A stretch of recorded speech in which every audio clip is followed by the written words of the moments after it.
May nearly 193 million peso dike in Barangay Apitong, Nauhan, Oriental Mindoro remains non-existent despite being listed as completed in 2024. Here's the report.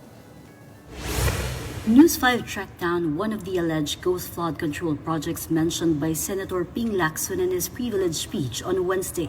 The project is a dike in Barangay Apitong, right beside the Pangalaan River in Nauhan. However, the barangay captain insists the project does not exist. Yan po, kahit isa pong project na mega dike, wala po kayong makikita. Ay ako po, 50 years na dito na nakatira.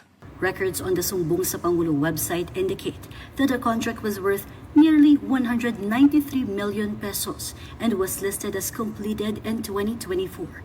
Residents had requested the dike because the river can rise up to 10 feet during the rainy season.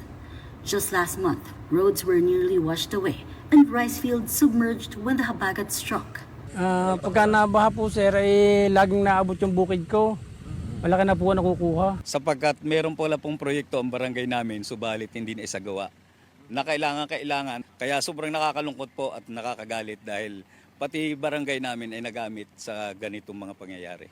Meanwhile, Governor Humerlito Bonsdolor revealed that the funds allocated in the General Appropriations Act for the province's flood control projects are more than double the amount approved in the National Expenditure Program. Idinidivide nila sa iba't ibang section and portion.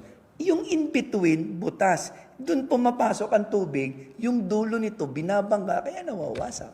Kasi in-between lagi may ini-insert, ito, billions of pesos.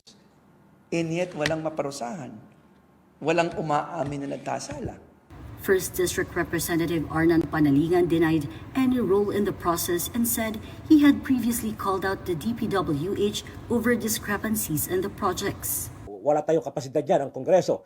Yan ay exclusive authority, exclusive na teritoryo ng DPWH ang paggawa ng design, paggawa ng plano, pag-bid, pag-award ng kontrata at pagbabayad ng kontraktor.